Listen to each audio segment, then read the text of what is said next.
কিন্তু তোমার ডাক্তারি বিদ্যার মধ্যে যদি কোরআনের শিক্ষা না থাকে রে ভাই, তুমি ডাক্তার হতে পেরেছো কিন্তু এখনো আল্লাহর আদালতে মানুষ হইতে পারো না। हकीकत से तो दुनिया बेखबर है, दुनिया की नुमाइश पर नजर है नमी गोयाम के आज दुनिया जुदा बाश बहुर कारे के बाशी बा खुदा बाश सिस्ते दुनिया از خدا غافل بودن قماش و نقره فر जिंदोजान दुनिया में हो दुनिया का तलबगार नहीं हो,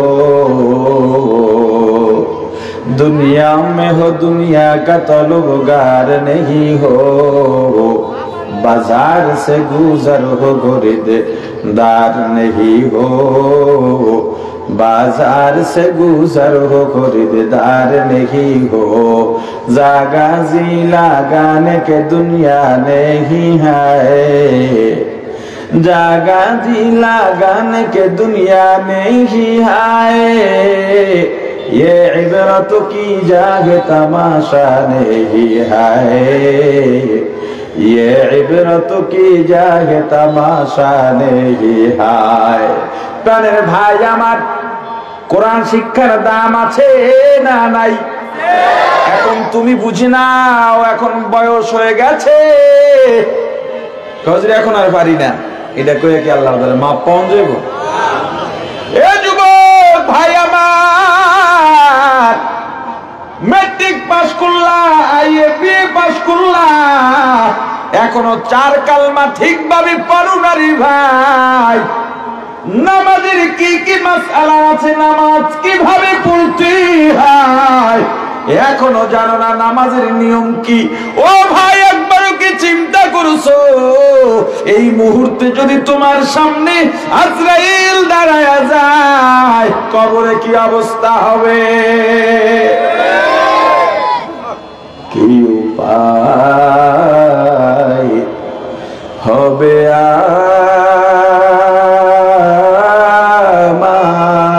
আমার মরণে, কি উপায় হবে আমার মরণে,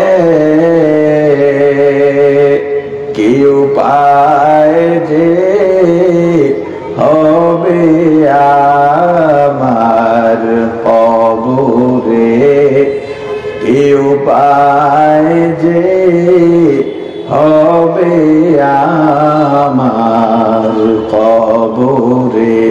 সাথী নাই রে বাতি নাই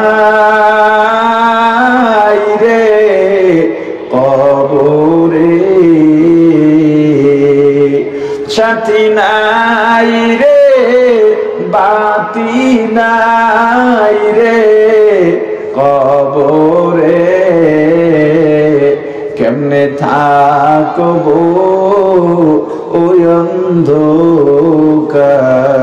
কবরে, কেমনে থাকবো ওই অন্ধকার কবরে।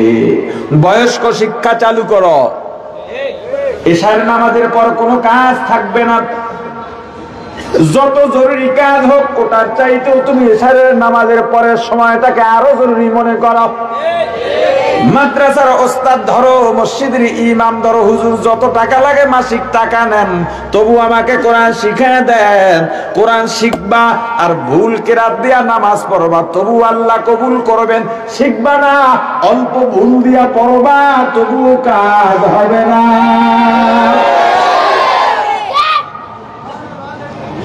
রিকশাওয়ালা রিকশা চালায়, হাতের মধ্যে হ্যান্ডেল ধরা, পায়ের মধ্যে প্যাডেল মারে, জবানের মধ্যে জিকির, মাথায় টুপি, গায়ের মধ্যে পাঞ্জাবি।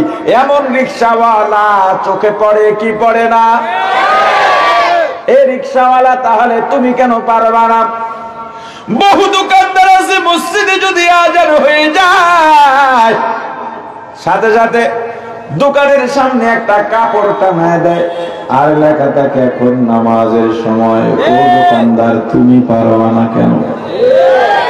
কত স্কুল কলেজ ভার্সিটির ছাত্র দেখলে মনে হয় মাওলানা মুফতি, কত অফিসার আছে, জীবন যাবে তবু 1 টাকা ঘুষ খাবে না, প্রমোশন আটকে আছে পরোয়া করে না। বলেছে দাড়ি রাখতে হলে অনুমোদন লাগবে, দরখাস্ত দিছে, বলে দরখাস্ত মঞ্জুর হয় নাই। বলে চাকরির কপালে লাথি মারি আমার রাসূলের কলিজায় আঘাত দিতে পারবো না। এ যুবক ভাই তুমি কেন পারবা না? রিকশা যাইতেছে, এলাকার মহাজন এ বেটা দাঁড়া, লাফ দিয়ে উঠে গেছে। রিকশায় লাফ দিয়া তখনই উঠবেন যখন ভাড়ার থেকে ডাবল দেওয়ার চিন্তা আপনার থাকবে। আর যদি চিন্তা থাকে শয়তানি দিমু 20 টাকাও যা বলে বলুক, এমন অত্যাচারী আছে না? এই দরদাম করে গরিবের সাথে। কার সাথে? হাইওয়ে হোটেল আছে, হাইওয়ে হোটেল বোঝেন না? হোটেলে যায় 4-5 জন নিয়ে খায়, বিল হয়েছে 5,000 টাকা। যেই বেড়ায় খাওয়ায় ওরে টিপস দেয়, টিপস বোঝেন, বকশিস দেয় 100 টাকা। কয় টাকা? 50 টাকার নিচে তো কেউ দেয় না। রিকশাওয়ালা রিকশায় যখন উঠে তখন 15 টাকার ভাড়া দিতে চায় 10 টাকা। কে রে ভাই? রিকশাওয়ালা 10 টাকা বাড়ায় দাও, তোমার কোনো ক্ষতি হবে না। 10 টাকা বেশি দিলে তোমার কোনো ক্ষতি হবে না, চাউলে অভাব পড়বে না, খাওয়ায় অভাব পড়বে না, পুলিশে ধরবে না, কিচ্ছু হবে না। ওই 10 টাকা পাইয়া ও খুশি হয়ে যাবে, আসমান সমান খুশি, আল্লাহর আরশও খুশি। বিল্ডিং এর ছাদের ঢালাই চলে, কন্ট্রাক্ট দাগরে ফোন দিছে, ইটের ভাটায় ফোন দিছে, রডের দোকানে ফোন দিছে, এ ভাই 2 গাড়ি ইট পাঠায় দাও, মেমোটা পাঠায় দিও। মেমো পাঠায় দিছে, 5 লাখ দাম, টাকাও দিয়া দিছে। যেই লোক মেমো নিয়ে আসছে ওরে 500 টাকা দিয়া দিছে। কথা কয় না? সকালবেলা কুয়াশার মাঝে একজন বৃদ্ধ মানুষ, হয়তো ছেলে নাই অথবা ছেলে আছে গরিব, না হয় ছেলে জিজ্ঞেস করে না, বাবার খবর নেয় না। এই বৃদ্ধ বয়সে শীতের মাঝে উঠে ক্ষেত থেকে লাল শাক নিয়ে আসছে, পাট শাক নিয়ে আসছে, পালং শাক নিয়ে আসছে, বাজারে বসে আটি বেঁধে, এ বাবা দাম কত? বলে 15 টাকা আটি। না 10 টাকা দিব না বাবা, 12 টাকা না দিলে হয় না। এরপরে কোন 2 আটি দেন, 20 টাকার ফালাইয়া কইতেছ এটা দিয়ে পোষায়া নিয়েন, বাকি 4 টাকা তোর বাপে দেবে নাকি? তুই দিকে ইটলার দামও করলি না, যে বেড়ায় মেমো নিয়েছে তারাও দিলি 500। একজন মুরব্বীর সাথে কিসের দরদাম করবে? তোর এই টাকা দিয়ে হবেটা কি? মুরব্বীরে বল বাবা এই শাক আছে কত এখানে? বাবা 10 মুঠ আছে। কত চান? 150 টাকা চাই। 1000 টাকা দিয়ে বলে আপনি এটা নিয়ে আজকে বাজার করবেন, আমার জন্য দোয়া করবেন। তোমার তো 10 মোটা লাগে না, কি করবা? আরো 5টা গরিব আছে শাক কিনতে পারে না, ওদের ঘরে পাঠায় দাও। মানুষ হও, মানুষ হও, মানুষ হও। তোমার টাকা হয়েছে, টাকা দিয়ে যদি পাশের কাউকে উপকার করতে না পারো, সেই টাকা দিয়ে হবেটা কি বেটা? জীবনে রিকশাওয়ালা ঠকাই নেই, শাকওয়ালা কলাওয়ালা ঠকাই নেই, আলহামদুলিল্লাহ, আলহামদুলিল্লাহ। জীবনে না। 10 টাকার ভাড়া 50 টাকার নিচে জীবনও দিনে রিকশাওয়ালা, জীবনে না। 50 টাকা দিয়ে দিচ্ছি, 100 টাকা দিয়ে দিই। আবার ওরে বইলে দি ওরা যে খুব ভালো এটা না, কিন্তু ওরে বলে দি ভাই তোর ভাড়া কিন্তু 10 টাকা, তুই আবার পরে টিভি কইস না, এই মাত্র আমি 100 টাকা মেরে এলাম, আমি 100 নিতে যাবো না, এটা আবার কইস না ভাই। এটা করে তো করে না? একটু রাগ রাগ লাগে না? আপনারা রাগ হইলে আমি বেশি মজা পাই। তখন মনে হয় যেন ওষুধটা জায়গা মতো পড়ছে। গরিবের সাথে আর দরদাম চলবে না, খালি ঠিক করে লইব না কাজে পরিণত করা লাগবে। দরদাম করে গরিবের সাথে, শাকওয়ালার সাথে, বেলওয়ালার সাথে, তেলওয়ালার সাথে, কি বলে তালওয়ালার সাথে, আর কেউ পায় না খুঁজা। ওদিকে মাছের আড়তে গিয়ে ভাই বড় মাছ উঠলে বাসায় দিয়ে আইস, ও বেড়ায় আড়তে বিক্রি করতো কেজি 500 টাকা, বাসায় সারেরে দিয়েছি এই জন্য 600 টাকা ধরছে, টু শব্দও করে নাই।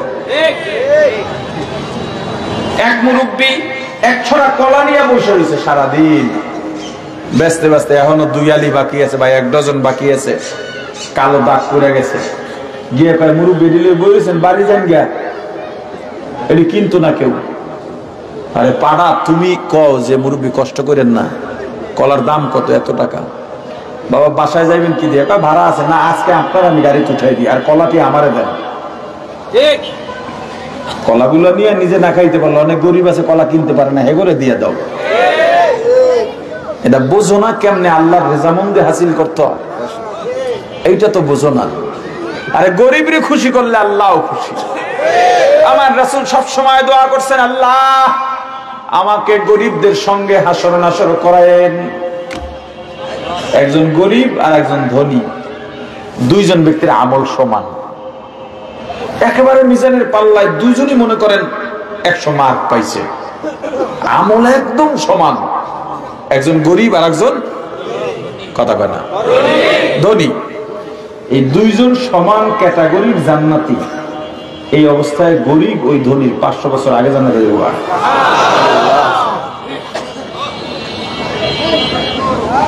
আফসোস, গরিবের একটা ছেলে বাদাম বিক্রি করতে আসছে, খাইতে আছে হোমানে, মনে হয় হরুগরির বাদাম, কতরে কতরে কতরে কইতেছে আর খাইতেছে। কয় এত টাকা না, বাদাম ভালো লাগে না, যা ভাজা ভালো হয় না, এই 4-5 টাকা টাকা দেবে কেনা, এডি আর করবে? জোরে বলেন করবে না? বাদামওয়ালা বলবে যে ভাই একটা খান, তোমার লোভে না সামলাইলে একটা খাইও, দ্বিতীয়টা আর খাইও না। তুমি করবে একটা বাদামের কয় পয়সাও হয় হুজুর, 10 পয়সাও তো একটা বাদাম পড়ে না, কি হয় তোমার কাছে? কি হয়? কিছুই হয় না, ওর কাছে একটা বাদাম একটা স্বর্ণের বার,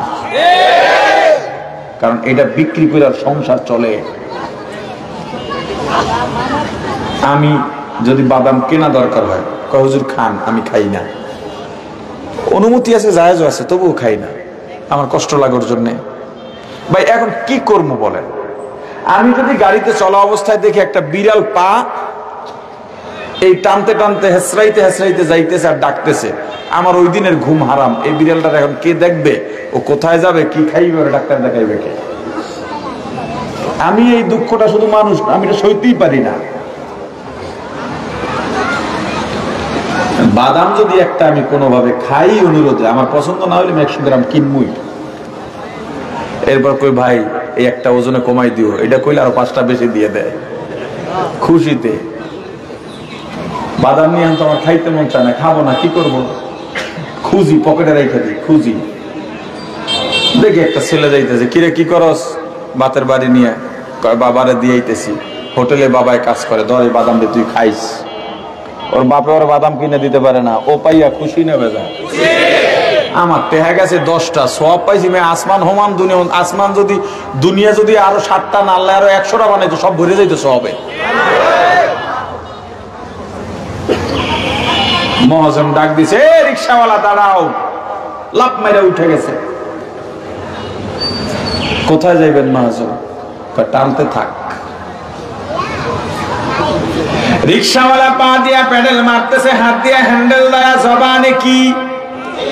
জোরে বলেন, জবানে কি? আউলিয়ারা কারে উকুবা ইখতিয়ার, জাহেলারা কারে দুনিয়া ইখতিয়ার। আশিকারা মিল্লাত মাযহাব জুদাস্ত, আশিকারা মিল্লাত মাযহাব খুদাস্ত। মিয়ানে আশিক মাশুক রামজিস্ত, কিরামান কাতিবিন রাহাম খবর নিস। গন্তব্যে যাওয়ার পর মহাজন রিক্সা থেকে নামলেন, ভাড়া বের করতেছেন আর ডাক দিচ্ছেন, এ মোল্লা, ছেলে মেয়ে কয়জন? মোল্লা, মুন্সি, মৌলভী, এগুলো সম্মানের শব্দ, কিন্তু বাংলাদেশে এই শব্দগুলো সম্মান সূচক হিসেবে ব্যবহার করে না তিরস্কার? কথা কন। এই জন্য আমি বলি, যতদিন এই শব্দগুলো সম্মানের জায়গায় না আসবে ততদিন পর্যন্ত কোন হুজুরকে মোল্লা, মুন্সি, মৌলভী বলা যাবে না। হুজুর ডাকো, না হয় ভাই ডাকো, পছন্দ না হলে আব্বা ডাক, তবু এডি ডাউন যাইত না। এ মোল্লা, ছেলে মেয়ে কয়জন? বলে মহাজন আমার 2 ছেলে। কি করে? একজন দারুল আবরার মাদ্রাসায় হেফজ শেষ কইরা শোনায়, আগামী বছর পাগড়ি নেবে, দোয়া কইরেন। আর একটার 20 পারা শেষ হয়ে গেছে। মহাজনের মাথায় হাত, জিব্বা 3 হাত বাইর করে কয়, কল্লিটা কি, কল্লিটা কি? নিজে চালাস রিক্সা, ছেলে 2টাও তো শেষ করে দিলি। রিক্সাওয়ালা চাইলো কি? মহাজনে বলল কি? রিক্সাওয়ালার মনে কষ্ট, চাইলাম দোয়া, অথচ বেটায় এমনি ব্যবহার করলো। দম্মেরা দাঁড়ায় রয়েছে। একটু পর বিনয়ের সঙ্গে রিক্সাওয়ালা ডাক দেয়া বলে, মহাজন, আপনার ছেলে মেয়ে কয়জন? বলে 5 জন। কয়জন? কি করে? কয়েকটা ডাক্তার, একটা ইঞ্জিনিয়ার, একটা পাইলট, একটা ব্যবসায়ী, আর একটা রাজনীতি করে। কিজনীতি? রাজনীতি। রাজনীতি করলে কি হয়? বুঝলাম একটা ডাক্তার পেশা ভালো, অর্থ করিও কামাই করা যায়। একজন ইঞ্জিনিয়ার, এখানেও তো অর্থ করি পাওয়া যায়, পাইলটেও তো অর্থ করি পায়, ব্যবসায়ী যে বিজনেসম্যান তারও তো পয়সা করি। রাজনীতি করলে চলে যায়। একটা সময় যদি চেয়ারম্যান বানাইতে পারি, এমপির পদ খোলা, কারণ এখন তো আর ভোট লাগে না, রাইতেই কাম সারা। এমপি যদি একবার হয়, মন্ত্রিত্বে ট্রাই করবো, লবিং করি আর গ্রুপিং করি, মানুষের উপস্থিতি দেখাবো, উপরে যত যাওয়া যায় চুরি তত ভালো করা যায়।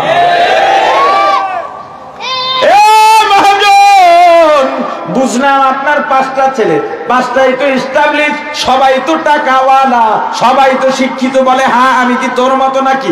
যদি তোর মতো হইতাম এখানে আমি থাকতাম না, আমিও প্যাডেল মারতাম। এবার রিক্সাওয়ালা ডাক দিয়া বলে, মহাজন, এত কিছু আমি জানতে চাই না, আপনার কাছে আমার প্রশ্ন, আপনার 5টা ছেলেই তো এস্টাবলিশ, শিক্ষিত, আমি জানতে চাই আপনি মারা যাওয়ার পর আপনার জানাজা পড়াবার মতো একটা ছেলেও আছেনি? এবার মহাজনের মাথা নিচু হয়ে গেছে। রিক্সা বলে, বেটা ফকির, যা, ভাড়া লাগতো না, জায়গা।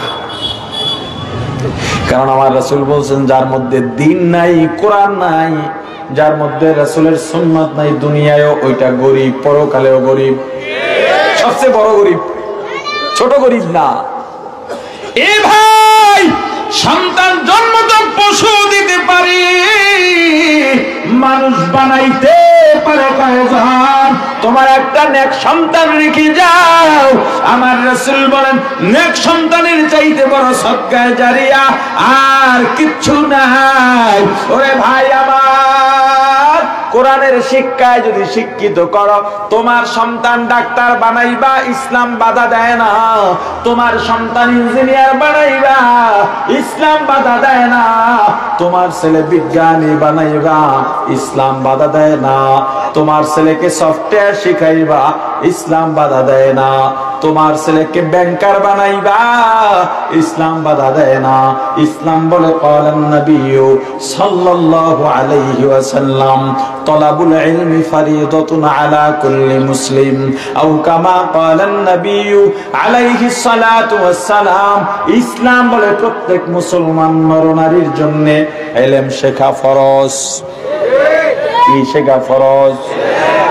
দাওরা পাস করা ফরজ নয়, কামেল পাস করা ফরজ নয়, মুফতি মুহাদ্দিস হওয়া ফরজ নয়। ইলমের একটা সীমা আছে, ওই পর্যন্ত শেখা ফরজ।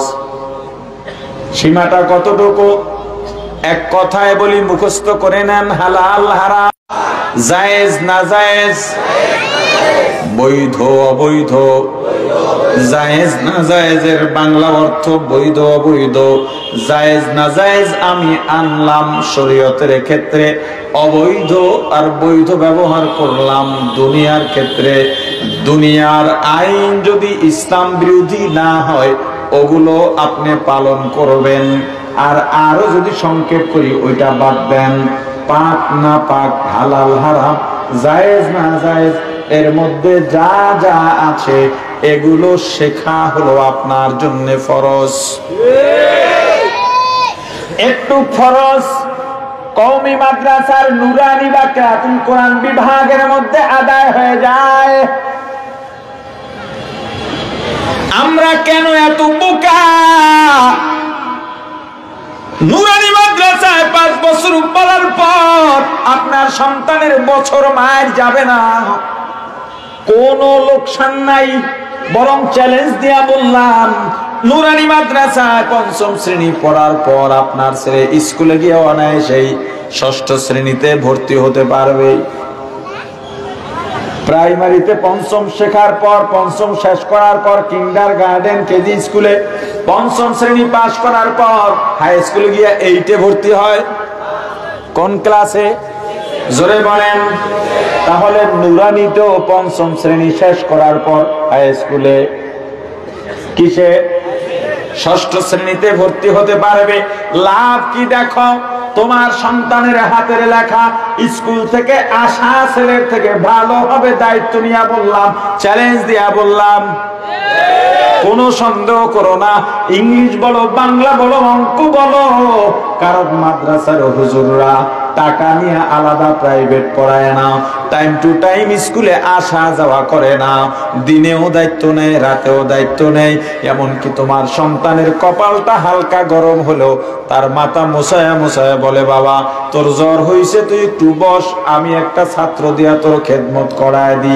মাথা ব্যথা করলে বল, মাথায় পানি দেওয়া দি, বাজার থেকে ওষুধ এনে খাওয়াই।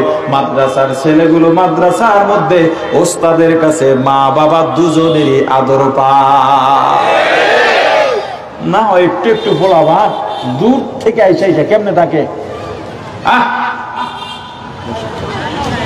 দায়িত্ব নিয়ে 24 ঘন্টা ওস্তাদরা পড়ান। মাঝখান থেকে আরো একটা বড় লাভ, ইলমের ফরজিলত আদায় হয়ে যায়। এই ছেলেটা কোনোদিন তোমার সঙ্গে ডাক্তার হোক, ইঞ্জিনিয়ার হোক, কোনোদিন বেয়াদবি করবে না। এই ছেলেটা তুমি মারা যাওয়ার পর তোমার জানাজার জন্য ভাড়া করে ইমাম আনা লাগবে না। তোমার সন্তান ডাক্তার কেউ কল্পনাই করতে পারবে না। দেখবা নামাজের জানাজার ইমামের যায় নামাজে তোমার সন্তান দাঁড়ায় গেছে। আর যেই মা বাবার সন্তান মা বাবার জানাজা পড়াবার মতো দিন শিখতে পারে, ওই সন্তানের চাইতে ভাগ্যবান, ওই মা বাবার চাইতে ভাগ্যবান আর কে হতে পারে? তুমি মারা গেলা, তোমার সন্তান নামাজের পর আল্লাহর দরবারে তেলাওয়াত করে দোয়া করে আর চোখের পানি ছেড়ে কাঁদে। তুমি মারা যাওয়ার পর তোমার সন্তান মক্তবের মধ্যে ছোট্ট তেলাওয়াত করে আর বলে, ও আমার আল্লাহ, আমার মা নাই, আমার বাবা নাই, দুনিয়ার থেকে বিদায় নিয়ে এই যে এত বড় কবরস্থান, এখানে ঘুমায় রইছি আল্লাহ, মা ডাকতে পারি না, বাবা ডাকতে পারি না রে আল্লাহ, আমার মা বাবার কবরগুলো জান্নাতের বাগান বানায় দেন। আল্লাহ বলেন, ও ফেরেশতা, এই যে ছোট্ট মাসুম কেন কাঁদে? বলে, আল্লাহ মা হারাইছে, বাবা হারাইছে, গিয়া দেখ ওর মা বাবার কবর কেমন আছে। যদি বলে আল্লাহ শাস্তি হয়, আল্লাহ বলেন, খবরদার এখনই আযাব বন্ধ কইরা দে। যার ছেলে আর মেয়ে দুনিয়ায় মা বাবার জন্য তেলাওয়াত করে কাঁদে, ওই সন্তানের মা বাবার কবরে আযাব দিতে আমি আল্লাহর বড় লজ্জা হয়। আর যদি বলে কবরে শান্তিতে আছে, আল্লাহ বলেন, ওদের মাকাম আরো বাড়ায়া দাও। এই যারা মাদ্রাসার বিরুদ্ধে বলো, তুমি তো জানো না মাদ্রাসায় কি হয়। তুমি কি জানো একটা সময় রব উঠেছিল মাদ্রাসায় জঙ্গি ট্রেনিং হয়, আর এখন দুনিয়াদাররা বলে মাদ্রাসার হুজুরদের কোনো কাজ নাই, এলাকায় কালেকশন করে করে মাদ্রাসায় টাকা ঢুকায়, ওখানে ছাত্রদের জীবন নষ্ট করে। সিন্নি খাইলি কার উসিলায় মোল্লা চিনলি না। ওরে বেয়াদব, একটু রাত যখন গভীর হয় মাদ্রাসায় যাবি, খবর নিবি, গিয়া দেখো রাত যখন গভীর হয় তুমি তখনও ঘুমাও না, মোবাইলের ডিসপ্লের সামনে বসে আছো, মদের আড্ডায় চলে গেছো, জুয়ার আড্ডায় চলে গেছো, যাত্রা নাচ গানে চলে গেছো আমার ভাই।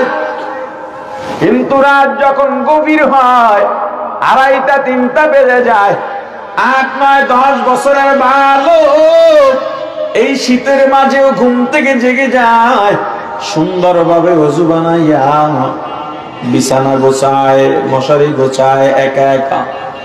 যেই ছেলেটাকে মা খাওয়াইয়া দেওয়ার কথা, যেই ছেলেটাকে মা গোসল করাইয়া দেওয়ার কথা, যেই ছেলেটার প্লেটটা মা ধুইয়া দেওয়ার কথা, এই ছেলেটার কাপড় মা ধুইয়া দেওয়ার কথা, যেই ছেলেটার বিছানা মা বিছায়া দেওয়ার কথা, ওই ছেলেটা মাদ্রাসায় যাইয়া নিজের খাবারটা নিজে খায়, নিজের প্লেটটা নিজে ধরে, নিজের বিছানা নিজে বিছায়, নিজের মশারিটা নিজে টানায়। যখন রাত গভীর হয়ে যায়, এত কথার আওয়াজ কারা করে?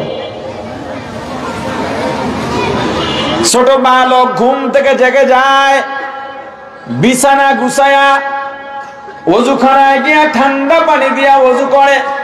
সারা দুনিয়া নীরব নিস্তব্ধ, পশু পাখিরও কোনো আওয়াজ নাই, গাছের পাতাগুলো নড়ে না, সব ঘুমায়, আলো বন্ধ।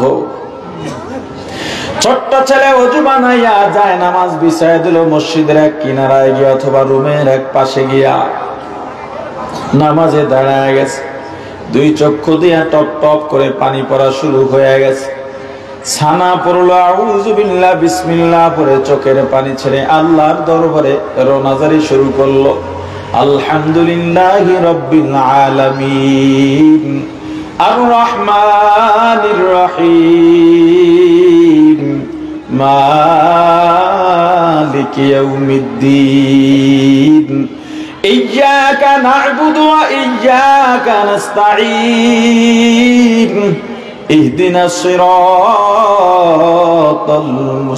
মুস্তাকিম। নামাজ পড়ে কাঁদে, তেলাওয়াত করে কাঁদে, রুকুতে যায় কাঁদে, সিজদায় যায় কাঁদে। ছোট্ট বালক, আমলনামায় এখনো জারি হয় নাই। নামাজের সালাম ফিরাইয়া একটু তেলাওয়াত করে, একটু জিকির করে, কচি দুইটা হাত আল্লাহর দিকে বাড়ায়া ডাক দিছে, আমার আল্লাহ, আল্লাহ গো, আমার মা নাই, আমার বাবা নাই, ও আল্লাহ, বড় আশা করে আমার মা বাবাকে মাদ্রাসায় পাঠাইয়া আমার লেখাপড়ার শেষ সময়টা দেখে যেতে পারেন নাই। ও আল্লাহ, আমার মা বাবা বড় গরিব, লেখাপড়ার খরচও চালাইতে পারেন না। মাদ্রাসা যখন বন্ধ হয়ে যায়, আমার যাওয়ার ভাড়া নাই। আল্লাহ গো, আমি লোকাল গাড়িতে হাত পা ধরে কন্ট্রাক্টরের ছাত্র বলে কোনো মতে বাড়ি গিয়া মা বাবাকে দেখি। গভীর রাত, কান্নার আওয়াজ পাই, আমার ঘুম ভেঙে গেছে। আমি বেড়ার ফাঁকা দিয়া তাকায়া দেখলাম, দরজার ফাঁকা দিয়া তাকায়া দেখলাম তাহাজ্জুদ নামাজ পড়ে আমার মাও কাঁদে, আমার বাবাও কাঁদে। সন্তানের মা বাবা,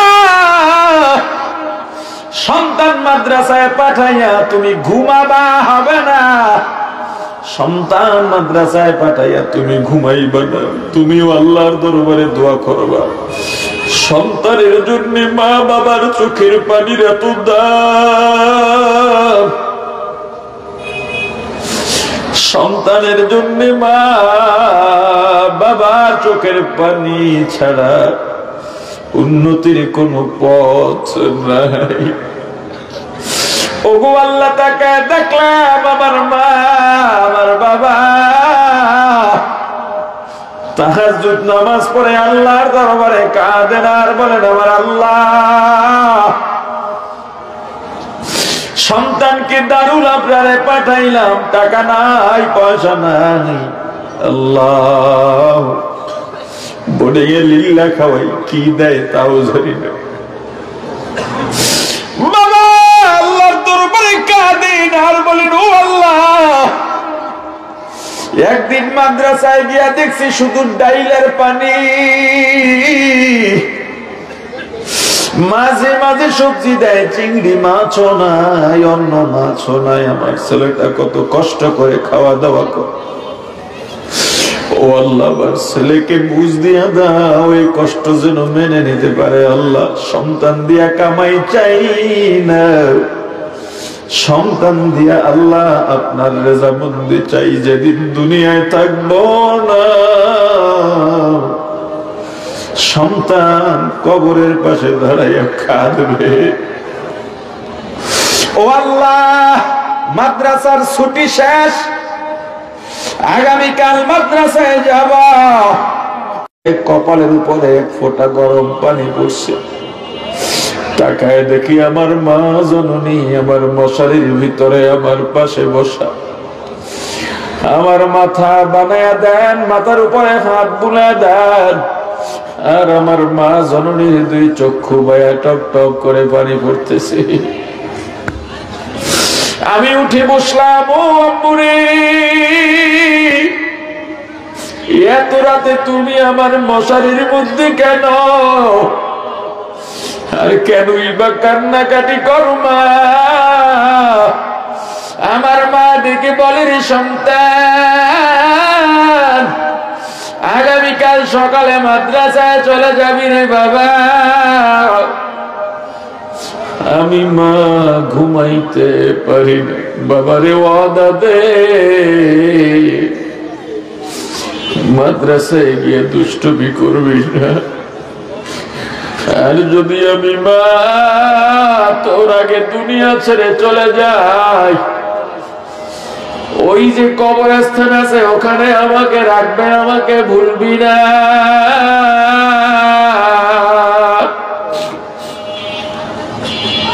ওগো আল্লাহ ফজরের নামাজের পর আমার মা আমার ব্যাগ গুছাইয়া দিতেছেন।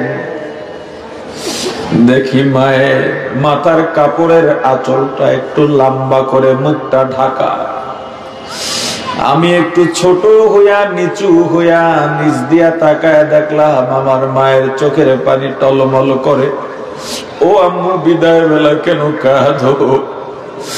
মা মাকে জড়ায় ধরে বলে সন্তান এমন একটা জায়গায় যেখানে তোর ভাই নাই, তোর মা নাই, তোর বাবা নাই, অপরিচিত জায়গায় একা একা কেমনে থাকিস রে বাবা? বাড়িতে এলে এখনো আমার হাত দিয়া তোরে খাওয়াইয়া দেওয়া লাগে, তোরে গোসলটা করাইয়া দেওয়া লাগে। ওরে আব্বু তুই মাদ্রাসায় গিয়া কেমন করিস আমি জানি না, তোর চিন্তায় আমি বাড়ি ঘুমাইতে পারি না।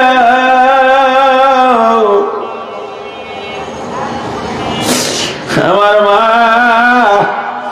আমার হাতে 10টা টাকা দিয়া বলে বাবা অনেক কষ্টে মুরগির ডিম বিক্রি করে চাউলের খুদ বিক্রি করে 10টা টাকা জমাইছি, হ্যাঁ বাবা এই টাকাটা নিয়ে যা। আমি ডেকে বললাম আম্মু 10 টাকায় কি হয়? বড় লোকের ছেলেরা আইসক্রিম খায়, তরকারি মাদ্রাসার ভালো না হলে হোটেল থেকে মাছ গোস্ত এনে খায়, আমাকে আর কয়টা টাকা দাও? আমার মা বলে বাবা আফসোস করিস না, একদিন খাবার অভাব হবে না। তোর পরীক্ষার ফি দিতে গিয়া আমরা না খাইয়া রইছি, তোর বাবা অনেক কষ্ট করে রে বাবা। গার্মেন্টসে চাকরি করে, সিএনজি চালায়, অটো চালায়, কতদিন আমাদের মিষ্টি খাইতে মন চাইছে, খাই নাই, তোর কিতাব কেনার টাকা দেওয়া লাগবে। বাবারে আফসোস করিস না, বড় লোকের ছেলেরা যখন আইসক্রিম খাবে তুই 1 টাকার বাদাম কিনা খাবি, তবু ওদের দিকে তাকায় আফসোস করবি না। ও আল্লাহ, আমি বিদায় নিলাম, আমার বাবা আমার ব্যাগ নিয়ে সামনে সামনে হাঁটে, আমিও পেছনে পেছনে যাই। অনেক দূর যাওয়ার পরে বাড়ির দিকে ফিরে তাকাইলাম, তাকায় দেখি আমার মা বাড়ির দরজায় গাছের আড়ালে তাকায় আমার পথের দিকে কান্দে। আমাকে বাসের সিটে বসাইয়া আমার বাবা ডাক দেয়া বলে, সুপারভাইজার, আমার ছেলেটার দারুল আবরার বরপা মাদ্রাসা সিনেমা, ছোট মানুষ, ওকে একটু মাদ্রাসার গেটে নামাইয়া দিয়া যাইও।